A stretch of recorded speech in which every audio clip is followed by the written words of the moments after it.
مولانا جامی کا پورا نام مولانا نور الدین عبدالرحمن جامی ہے۔ افغانستان جو کہ پہلے زمانے میں خراساں کے نام سے مشہور تھا۔ آپ افغانستان کے تاریخی صوبے ہرات میں پیدا ہوئے۔ آپ 1414 عیسوی میں پیدا ہوئے اور 1492 کو وفات پائی۔ آپ فارسی کے عظیم شاعر اور فارسی کے آخری شاعر بھی جانے جاتے ہیں۔ آپ کے مشہور کام یوسف اور زلیخا، لیلا اور مجنوں وغیرہ ہیں اور آپ کی مشہور کتاب شرح جامی ہے۔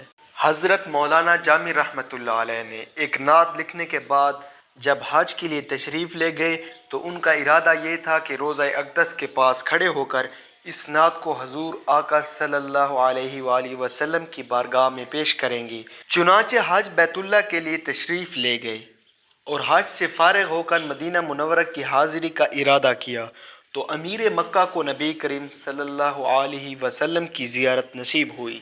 آپ صلی اللہ علیہ وسلم نے ارشاد فرمایا کہ اس کو یعنی جامی رحمۃ اللہ علیہ کو مدینہ منورہ کی طرف نہ آنے دیں۔ حکم سن کر امیر مکہ نے اعلان کروا کر مولانا جامی رحمۃ اللہ علیہ کی مدینہ میں داخلے پر پابندی لگوا دی۔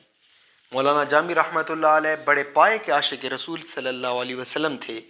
ان کے دل پر عشق نبی صلی اللہ علیہ وسلم اس قدر غالب تھا کہ چھپ کر مدینہ منورہ کی جانب چل پڑے۔ کچھ سیرت نگار لکھتے ہیں کہ قافلے میں ایک صندوق میں بند ہو گئے لیکن پھر بھی امیر مکہ نے جانے نہ دیا، اور کچھ سیرت نگار لکھتے ہیں کہ بھیڑیوں کے ریوڑ میں ان کی کھال اوڑھ کر چلتے چلتے مدینہ منورہ پہنچے، پھر بھی نبی کریم صلی اللہ علیہ وسلم نے آنے نہ دیا۔ جب دوبارہ امیر مکہ کو نبی کریم صلی اللہ علیہ وسلم کی زیارت نصیب ہوئی، فرمایا کہ مولانا جامی رحمۃ اللہ علیہ کو میرے روزے پر بالکل نہ آنے دیں۔ جب اس نے حکم سنا تو اس نے اپنے آدمی دوڑائے جو مولانا جامی رحمۃ اللہ علیہ کو مدینہ منورہ کے راستے سے پکڑ کر لے آئے، اور امیر مکہ نے مولانا جامی رحمۃ اللہ علیہ سے سختی کی اور جیل میں بند کر دیا۔ چنانچہ تیسری مرتبہ پھر امیر مکہ کو نبی کریم صلی اللہ علیہ وسلم کی زیارت نصیب ہوئی۔ آپ صلی اللہ علیہ وسلم نے فرمایا کہ جامی کوئی مجرم نہیں ہے، بلکہ ہم اس لیے اسے اپنے روزے پر آنے سے روکتے ہیں کہ اس نے کچھ اشعار لکھے ہوئے ہیں جن کو وہ میری قبر انور پر کھڑے ہو کر پڑھنا چاہتا ہے۔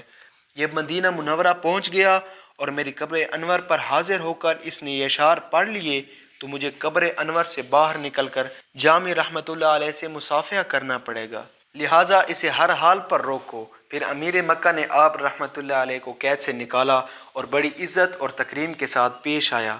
پھر امیر مکہ نے مولانا جامی رحمۃ اللہ علیہ سے پوچھا کہ آخر وہ کون سی نعت ہے جو آپ روضہ رسول پر سنانا چاہتے تھے۔ مولانا جامی رحمۃ اللہ علیہ نے روتے ہوئے یہ چند اشعار پیش کیے جو آپ لوگوں کی پیش نظر ہیں۔ یا رسول اللہ، آپ کی جدائی میں میرا جسم بیکار اور جاں پارا پارا ہو گئی ہے، گناہوں کی وجہ سے دل نیم مردہ اور آوارہ ہو گیا ہے۔